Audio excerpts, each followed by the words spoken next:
de Newton-Raphson se diferencia del método anterior, que era el método del punto fijo, porque acá es necesario conocer la derivada de la función.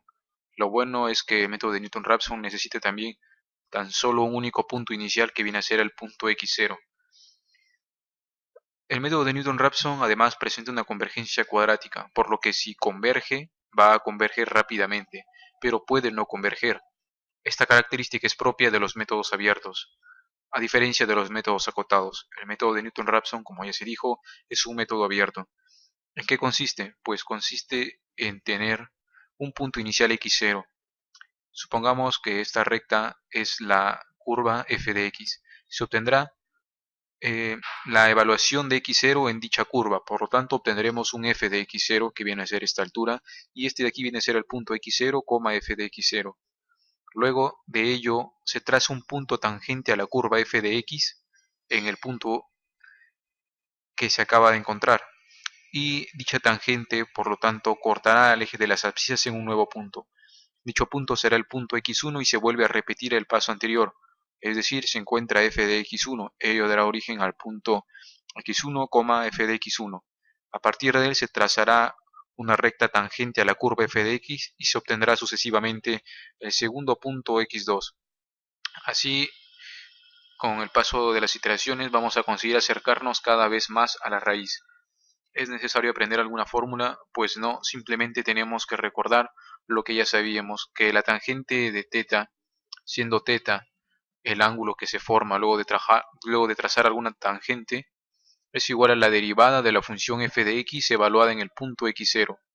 Y además, ello viene a ser igual a la variación en y sobre la variación en x, es decir, ello viene a ser igual a f de x0 sobre x0 menos x1. Y a partir de acá simplemente tenemos que despejar x1. x1 en función de x0. x1 será igual a x0 menos la división de f de x0 sobre x0 evaluado en la derivada de f de x. Y así finalmente en términos generales, luego cuando x1 sea evaluado de la misma manera, se obtendrá x2 y sucesivamente se obtendrán los respectivos f de x, derivada de f de x de cada xy. Con ello podremos obtener también cada x sub y más 1. Y ya pasamos a ver el programa que corresponde a este método. Y este es el programa relacionado al método de Newton-Raphson. Al igual que los demás programas que había mostrado antes, tiene estas dos sentencias para limpiar el contenido de las variables y el contenido de la pantalla. Ahora leemos la función que se desea evaluar y ello lo almaceno en una variable llamada cf. Cf de cadena función. Puede haber sido cualquier otro nombre, ¿no? Y no hay problema. Con simx declaro la variable x como una variable simbólica correspondiente a la función que se acaba de ingresar. Es decir, digo que dentro de dicha función, si es que hay el carácter x, en realidad no lo considere como un simple carácter, sino que dicha x va a ser en realidad una variable. Luego, transformo esa cadena en una función inline y ahora ya le asigno como nombre de variable f. Posteriormente, obtengo la derivada. La función diff requiere de la cadena de la función y de la variable respecto a la cual se va a derivar.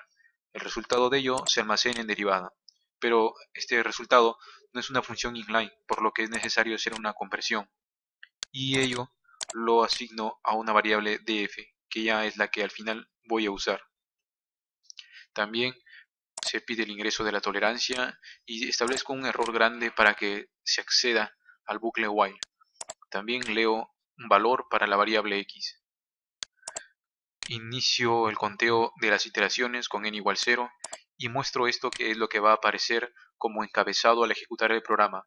El número de iteraciones, x0 y x1 que vienen a ser los sucesivos valores aproximados cada vez más a la raíz y el error que se va cometiendo en cada xy. Finalmente, mientras que el error sea mayor que la tolerancia, voy a continuar iterando hasta llegar a un momento en el que el error sea menor o igual a la tolerancia. Entonces, a través de este f'f voy a mostrar los valores que voy obteniendo. Como había dicho,